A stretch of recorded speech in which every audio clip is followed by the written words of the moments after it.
Welcome back in Dynamite Chad in the morning, US 51 Country 93.5 FM. Joined now by our guests, Robert and Echo Rose. As I told them in the break, I'm glad they're here because I feel like this show has been a little weak this morning. So I apologize to everybody for that. It's a weak show this morning. And I hate to do that to you on your first day of carrying kids to school and stuff because I know it's already a drag. But I'll bring it tomorrow. Don't worry about it. But we got a good segment right now because it is 8:20 and we have the Roses in here with us from PaperFoldsNews.com, your local news source, our local news partner here at US 51 Country, but also the only place really doing up to date, up to the minute type news. I noticed that one thing I noticed for you guys is that you were right on top of the story with the burning car at the gas station. Yeah. You guys were right on that one. Yes. So that morning when that happened, I woke up to a message from my sister-in-law. It was her birthday. And her dad was coming to visit from Wisconsin and saw it. So that's how the family got alerted. She's like, what's going on anyway? And so, but I had people throughout the day sending or throughout the morning sending information, and everybody was so excited to talk about it because it could have gone a much different way. And they were like, this, these community members just went and pulled her out of that car. And I've seen her comment on several things saying these people are my angels. They saved my life. And not only that, but I think that probably the person that doesn't get enough props just because they didn't directly pull the person out of the car, but the employee that did the right thing by shutting off the gas pumps immediately. And people don't know how big a deal that is, but that's a huge deal. Yes. And so, I mean, because you're talking about saving from a potentially literally explosive situation, like what happened in Mason a few years ago. I don't know if people remember that, but the gas station actually did blow up. The old gas station actually blew up. Yeah. Yes. Yeah. Overnight. And so that was one thing that when I was talking to firefighters, I was talking to Nick Tyndall. He's like, 3 things saved this woman's life. And that is, one of them was that shutoff valve.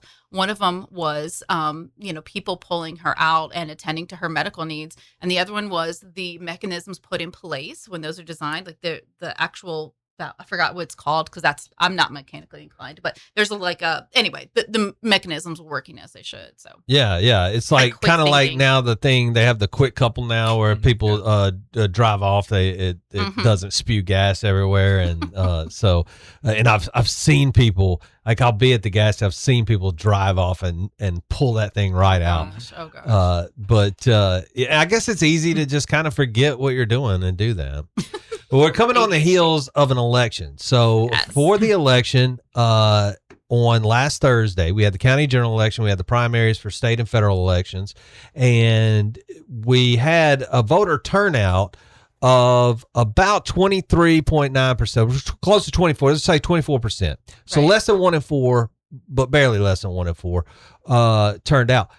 My question to you guys, because you guys are more plugged into this world than I am, what do you think caused that when we had a record turnout for early voting and then a completely lackluster turnout for election day? I'll let you take that one. Well, I mean, that could be a lot of different reasons. You look at historically early voting, day of voting, usually fall into 2 different patterns of who votes and when. You have weather, and then you might have some apathy here too. Which lines up with typically different people that vote. Traditionally, if you look at like nationally, usually Republicans early vote and Democrats are day of voters. And if you look at the demographic breakdown for Tipton County, we're about 3/4 Republican, about 1/4 Democrat or less. And the voting will tell you that early voting was heavy. That was Republican. Day of was really light. That was Democrat. Yeah, but we had about because the Secretary of State, we had a Republican and Democratic primary. So, we're reporting daily. The numbers that we get from them show early voting turnout as a whole, and then they break it down by Republican and Democrat based on which primary that you pull. And then there are some that didn't vote in either primary. But with, people who voted in the primary, we had about 70, I think we ended up like 76, 77% Republican and then the rest Democrat too. So Actually, for the first time, I asked this question to myself. And so I started looking up why we as taxpayers pay for party primaries, because these are parties choosing their their candidates that they're going to run in the November election. So why do the taxpayers pay for that election, and why do they only pay for the Republican and Democrat parties? And so I was looking up things like that, and I found out that really the way that places like Iowa do it, where you always hear about the first of the year, you always hear about the Iowa caucuses because that's very important in the presidential cycle. And so that was the traditional way to always do it, is that they just did their own and nominated their own people at their own conventions and things like that. And it apparently became so corrupted that the government steps in to fix, like they always do. And that's how we end up paying for it. I'm still not super clear on what it takes for a party's primary to get accepted other than Republican or Democrat. But apparently there is a mechanism, at least in some states, because some states, I think the Libertarians' primaries are also covered by state elections. So I don't know, but I don't know if you have any insight on that at all.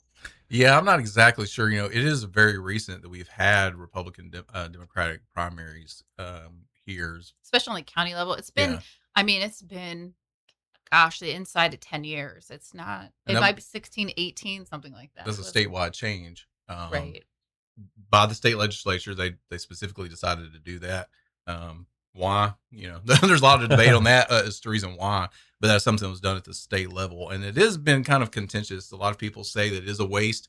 And the state will say, we'll reimburse you. And it's kind of, well, they will reimburse, but maybe not all the way. I don't know. But there is a lot of debate about that, of whether or not we should have primaries. Especially county primary. Countywide. Yeah, I think that's the one that threw me off the most, is the county. When we started doing this at the county, at the very local level of elections, having primaries, taxpayer paid primary voting so that parties can control more, because it seems to me, and I don't usually get very political or opinionated on this, but it does seem to me like a lot of the reason that we are divided as a country, as much as we are today, is because of these party labels. And so to bring it down to an even more micro level does not seem like it's a good direction for us to go as far as getting along with each other. Yeah. And then there's another issue. I don't want to say an issue. There's another part of that too here locally. Well,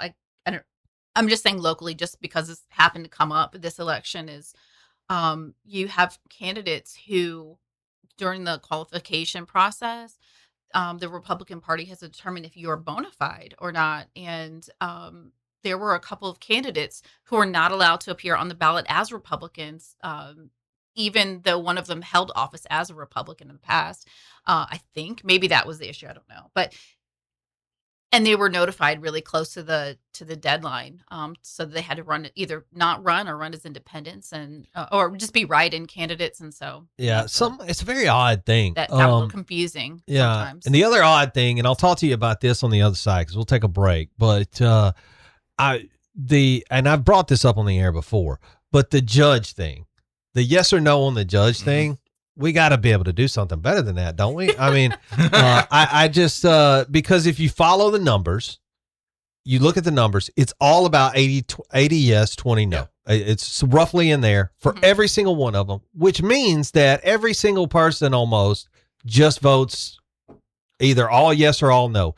And about 80% of people vote all yes, about 20% of people vote all no. None of them know who these judges are or what they're doing. Right. And so to me, there's got to be a solution on that. So I'll come back to you guys after the break and we'll talk more about that. But right now, let's let Taylor Swift have some airtime. She needs it. Yeah. She's newly married, needs this royalty money. Here we go.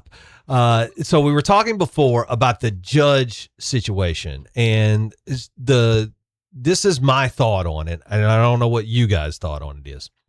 We should vote at this point.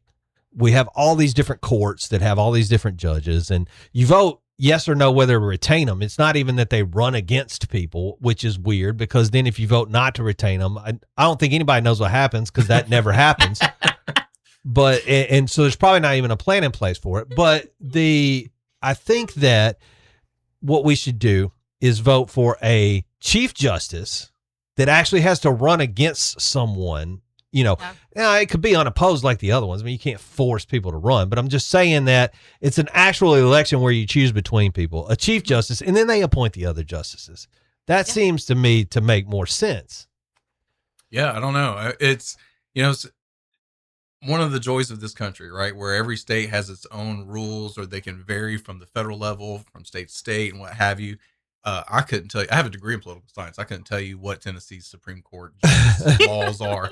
As far as yes, we do vote to retain or replace. But like you said, what happens if we vote to replace? I don't know. I don't know. I've never seen it.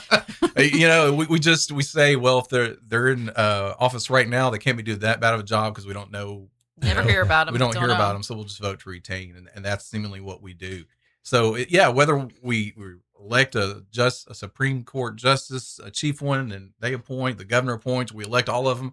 I don't know, but it does seem like there needs to be some type of rhyme or reason where the citizens, the constituents, actually are involved, other than just saying yes, let's keep her, get rid of. Right, and that falls along. I'll tell you, in 20 years, I've never reported on any single judge who's on a ballot. Just after the more competitive stuff that people care about, like they don't care about it, they're not going to read it. Why? We're going to talk about it for what? Yeah, you see a few positions like that, right? Where you get elected, it's kind of, well, if I get in this position, it's pretty much mine for the rest until I decide to retire, or unless I do something. Well, if there's stupid. no controversy, I mean, it's and that's the thing. I guess the only time you would see a judge not get retained is if they made some really controversial decision that did not turn out well for them. Like if they decided to release a bunch of prisoners. I don't know what they can and can't do. I don't even know which judges we're talking about, but they would have to really be in trouble in a very public way in order to not get retained. Talking about the results though from last Thursday, what do you guys think were there any surprises in there? Not a single one. No. I don't. Even the numbers. Yeah, we were, I think everybody before the election kind of has internal conversation of like, okay, what do you think tonight's going to look like? And everybody that we kind of talked to, I think it panned out the way that we thought. No, there was one surprise. Georgia Dawson's race, committee woman. Okay, that is true. That is true. So Georgia Dawson's local to Tipton County. So, but anyway, and we didn't know. So this is for... it's for Democratic Executive Councilwoman for District 32. Yeah, and so that's for the Republican side. Charlotte Kelly's got that, and then so Georgia Dawson was running for the Democrat seat for that, but her challenger Regina Nash in Lauderdale County really ran up numbers in Lauderdale County that were just insurmountable here. Yeah, and then the other part was with Jason and Brett, the Haywood County numbers, since that district encompasses Haywood County. So I think Jason got higher numbers over in Haywood County. Yeah, Jason, I think got over 400 votes in Haywood County, and Brett got a little over 200, which helped close that gap a little bit. Yeah. But it was still, it was pretty wide for the rest of the Tipton County, really. Yeah, but otherwise, there was no surprise. No surprise, like the margins, the numbers. We knew how you look it at Register of Deeds or Circuit Court Clerk, there was about 60-40. And of course, you guys had the great interactive voting guide that would help you know which candidates align best with you, but also you guys gave up to the minute election results, which is the reason, by the way, I originally, when I first was going to have you guys on for post-election coverage, I was going to go for Friday morning, and I said, no, they're going to be up late doing election stuff, so I don't think I'm going to try to get them in early on Friday morning. We'll wait till Monday. Thank you. I think we're going to sleep around 3:00 that morning. Yeah, it was a late night, and somebody asked me about a watch party or something on Thursday night. I was like, I go to bed at 8:30. I they won't even be done counting by the time I'm asleep. I'll find out in the morning before the show. So, now, you're talking about Lauderdale County, though, and I know you guys don't particularly cover as much of Lauderdale County as you do Tipton County, but Lauderdale County is getting a new mayor just like Tipton County, but in their case, their incumbent was running, and he was defeated by Ronnie Jackson. Maurice Gaines is out? Yeah, Maurice Gaines is out. Ronnie Jackson, it was 2,245 votes for Jackson and 1,914 votes for Gaines. So Ronnie Jackson will be the new county mayor over in Lauderdale County, where I think they actually call it mayor. I don't think they call it executive like we do. We're fancy here. Yeah. We'll have a new county executive though in Billy Doherty. He was unopposed. Of course, our sheriff Shannon Beasley was unopposed. So we'll retain both of those. Shelby County though ends up with a new mayor of each one of those. And I don't know if who won? I don't even know because Bill Lowry won. Oh, I did see that. Yeah. And so what about sheriff? Who won sheriff? let me scroll back. Yeah, that's correct. Yeah. I knew Les didn't win because I saw the controversy about that. Yeah. Okay.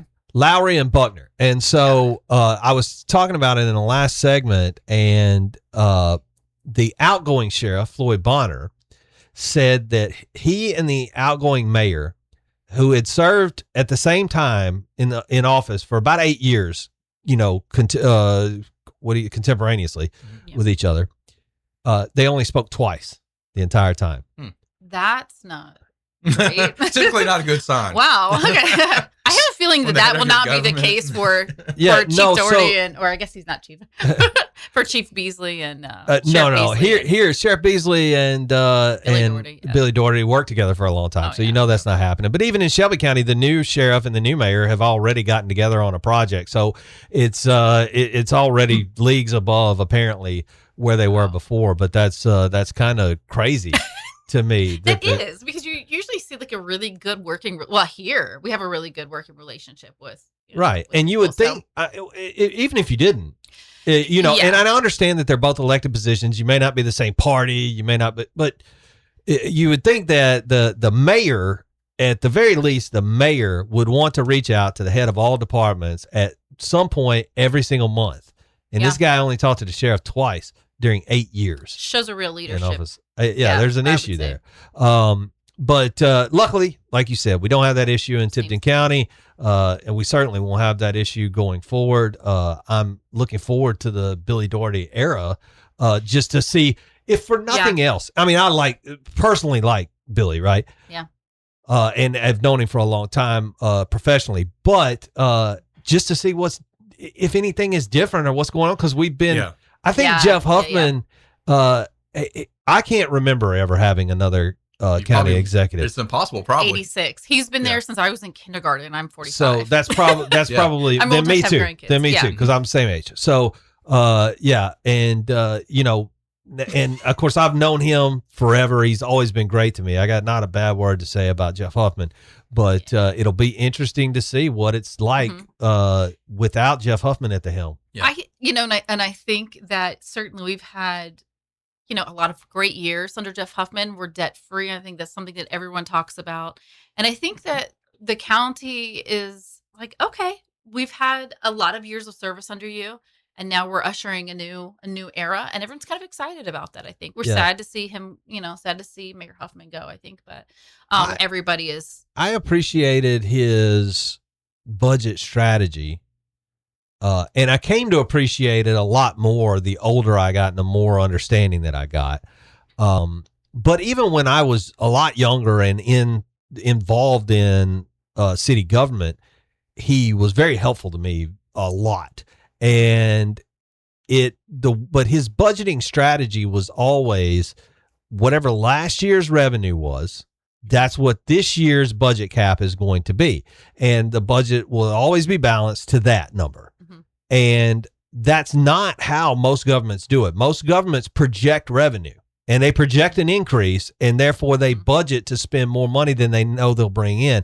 And so, but his philosophy led to a debt-free county that was still able to make improvements as it went along. So I did always enjoy that from him. I got to take another quick break right now, pay some more bills. We'll be right back. Right now it's Ella Langley, Morgan Wallen, the number 4 hit in the country. I Can't Love You Anymore. US 51 Country, 93.5. Man, the time has so gotten away from us. I just looked at the clock and I didn't realize it was already 8:55. Here with Echo Rose, Robert Rose, PaperFoldsNews.com. That is the website. That is how you keep up with local news here in the area. If you go to our site, us51country.com, the news feed, that's where it comes from. So you can go direct to the source also at PaperFoldsNews.com. We are getting ready, guys, to now get into the November election cycle. Yes. And we're not in that. So there's sort of a 60-day window before election cycles, before advertising and things like that really heat up and debates and stuff like that. But what are some of the plans going forward now that we know things like Charlie Hatcher defeated incumbent Andy Ogles, and so you've got that race going on. You've got the new District 5 now, and so you've got Justin Pearson trying to retain his seat, but in a completely redrawn district. What kind of stories are you looking forward to covering in this November election cycle? Well, we know who's going to do District 81, so that kind of takes the stress off of that. But and then we've got the stuff that's includes other districts. So we try to focus locally. I would love to have, the candidates for governor, for Congress, all of, and I guess all of the other ones that encompass other areas. I would love to have them come here and meet voters. Because a lot of people that don't live here don't realize the value in coming here and visiting with people that are from here. But we're going to do candidate forums and things like that, voters guide, interactive voters guide, and things like that. Is that a phone ringing? It is. It's not the hotline though. So it's just, just kind of the same stuff that we did, and just try to improve on what we did before. But we'd like to do candidate forums and things like that with the mayoral candidates for sure, and aldermen, because we've got several contested races coming with Covington, Atoka, Mason for sure. I think one of the I guess unique and beneficial things for us right now, the way the political landscape is that a lot of our elections are kind of settled in the Republican primary, like we saw with District 81 between Brett Giannini and Jason Fleming.